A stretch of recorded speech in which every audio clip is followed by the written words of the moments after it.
Hello guys, welcome to another episode of Clues, Cues and Reviews, and today we're looking at Black Clover. I wanted to do this video yesterday.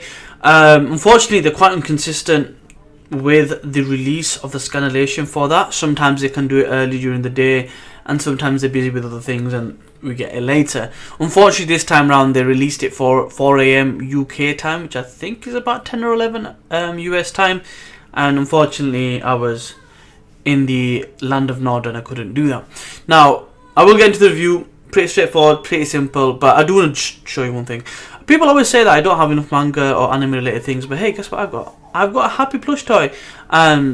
It's not mine, I bought it for somebody, other half, and now it's going to be a cuddly toy for my little one. But I do have manga and anime related stuff, I just don't really show them on camera. However, as I do bring and buy more stuff that's manga and anime related moving forward, I will show this on this channel with videos. Probably not an unboxing because I don't really have an audience for that yet, or an audience in general, but I'll just bring you up whenever I'm doing a particular manga that I've bought something for.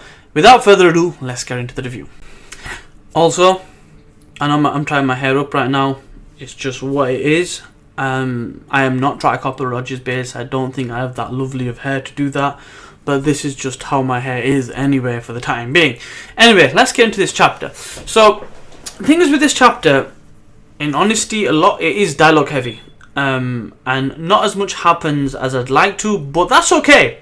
Because a lot of the times, so much happens and you don't get a chance to cover it all because of 5-point reviews and so on and so forth. At some point I'll get to 5-point reviews. Anyway, this chapter I want to discuss it more on a discussion point of view and just themes that I've picked up from this. So the thing you've got to take from this, it's a few different things. Number one, again the emphasis is about teamwork and it's about the impression or the experience of meeting Asta has led people to change or evolve or grow as people.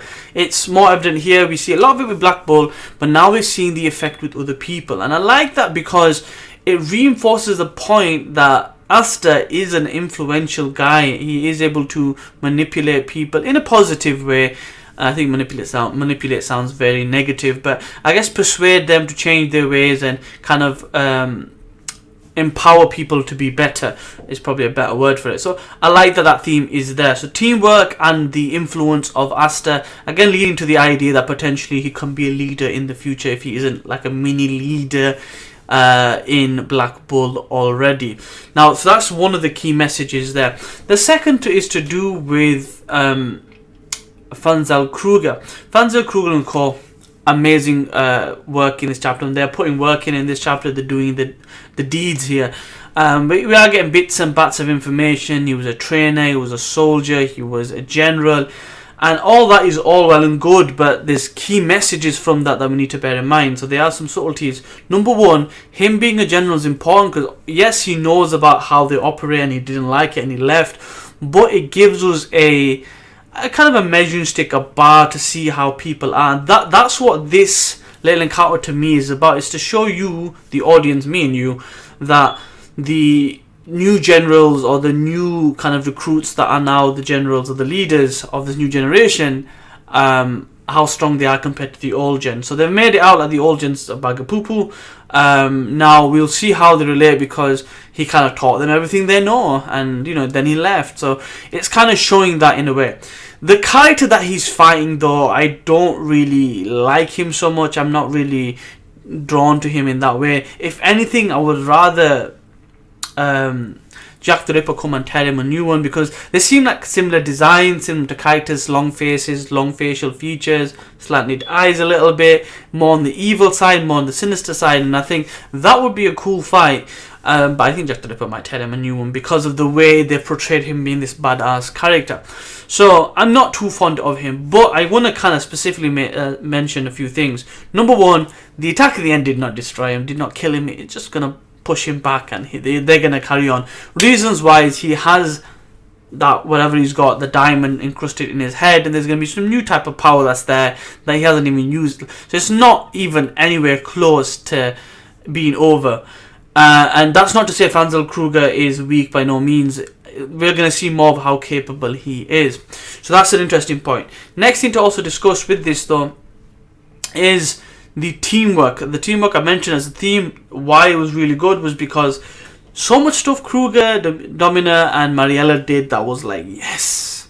Now, the Domina stuff was a little bit here and there because she's not necessarily a witch, she was an assassin, and that part was cool, but how she like kind of coordinated them was interesting. I don't know, that was more of Mariella's Mariella's, not Domina, Domina being the witch, sorry, Mariella's kind of coordinating of them was interesting, but when she got behind one of the generals and said, you suck, pretty much sure that she's on another level, and that general or that leader is different from the leaders such as, is it Randolph or Randall's, as well as Mars.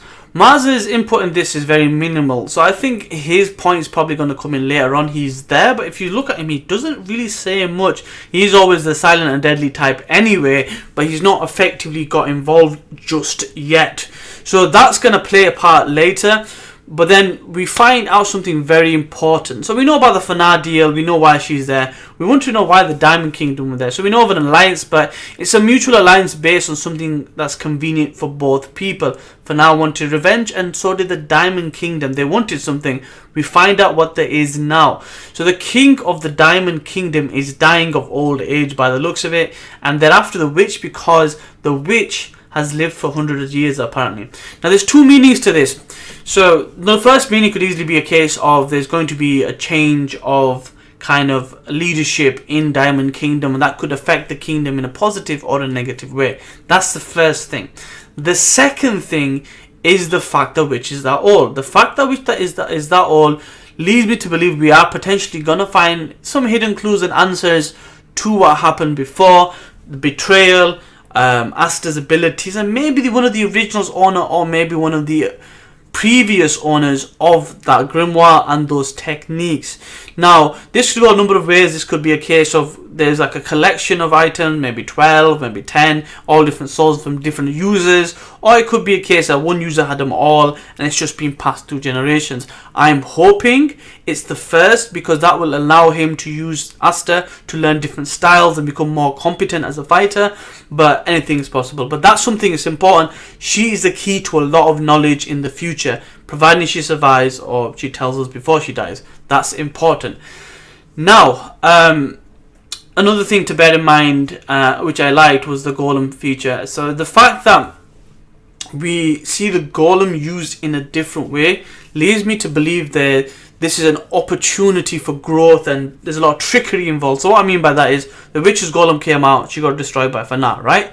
But they used the golem in a different way to do some damage. This leads me to believe there's options and tricks you can use, kind of like if you have weapons in an RPG game, you can equip it for thunder and, you know, all sorts of other stuff. So I like the idea that they're showing you there's not one way to do a golem, there's other tricks and of the trade that you could use.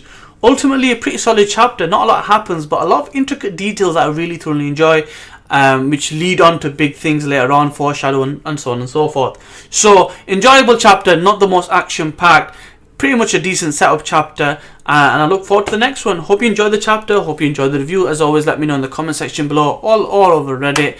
If you haven't subscribed yet, please do so, I'd greatly appreciate that, and I'll see you next time. Peace.